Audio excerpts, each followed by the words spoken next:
দেশের বিভিন্ন হাসপাতালে এখনো কমেনি হাম আক্রান্ত রোগীর চাপ। তার উপর বর্ষার শুরুতেই বাড়ছে ডেঙ্গুর সংক্রমণ।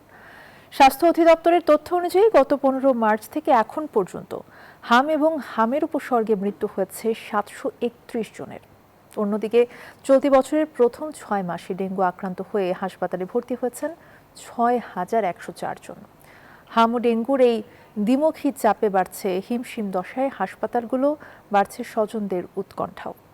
বিস্তারিত রাশেদ রায়হানের রিপোর্টে।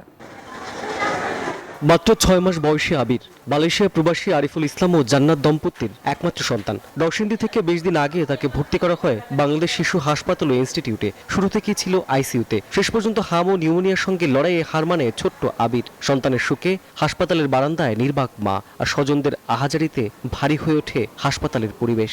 আজকে সকাল 8টার দিকে লাইফ সাপোর্টে দিচ্ছি। ফুসফুসে ইনফেকশন হয়ে গেছে, এখন আর কিছু করার নাই।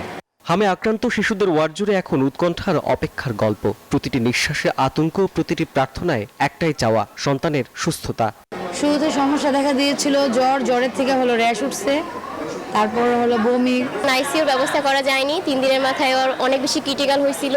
প্রচুর ভয় পেয়েছিলাম যে আমাদের লিখিত দিতে হয়েছিল যে যখন তখন কিছু হয়ে যেতে পারে। এখন মোটামুটি সুস্থ আছে আর কি ট্রিটমেন্টে। হামের এই সংকটের মধ্যে রাজধানীর হাসপাতালগুলোতে নতুন করে বাড়ছে ডেঙ্গুর প্রকোপ। ডাক্তাররা বলছে ডেঙ্গু, এখন ডেঙ্গুর চিকিৎসা চলতেছে আজ 3 দিন যাবত। অবস্থা একটু খারাপই ছিল, শোচনীয় ছিল। প্লাটিনেট নেমে গেছিল 34,000-এ। আইসিইউ এখানে খালি হইতে পারে, না হইতে পারে। আপনি বাইরে খোঁজ লাগান, যদি পান তো পাইলেন, না পাইলে এখানে যদি সন্ধ্যা পর্যন্ত থাকেন, এর মাঝে যদি কিছু হয়ে যায় সেটা দায়ভার আপনার। চিকিৎসকরা বলছেন হামে আক্রান্ত হলে শরীরের রোগ প্রতিরোধ ক্ষমতা অনেকটাই কমে যায়। এর মধ্যে আবার ডেঙ্গু আক্রান্ত হলে রোগীর জীবন হয়ে উঠতে পারে ঝুঁকিপূর্ণ। হামে আক্রান্ত হলে সাধারণত শরীরের রোগ প্রতিরোধ ক্ষমতা টোটালি জিরো হয়ে যায়। তখন হচ্ছে একটা ইস্যুর থেকে সামাল দিয়ে তার বিভিন্ন রোগে আক্রান্ত পোস্ট মিজেলস নিউমোনিয়া কমপ্লিকেশনে ভোগার সম্ভাবনা থাকে এবং সে ভোগে। এর ভিতরেও যদি আবার মিজেলস হামে বিশেষ করে ডেঙ্গুতে আক্রান্ত হয়, তার জন্য একটা স্বাস্থ্যহানি এবং মারাত্মক ঝুঁকি। হামের উপসর্গ দেখা দিলে ভিটামিন এ ক্যাপসুল খাওয়ানোর তাগিদ দিয়েছেন চিকিৎসকরা। জ্বর এলেই সময় ক্ষেপণ না করে হাসপাতালে নিয়ে আসার পরামর্শ তাদের।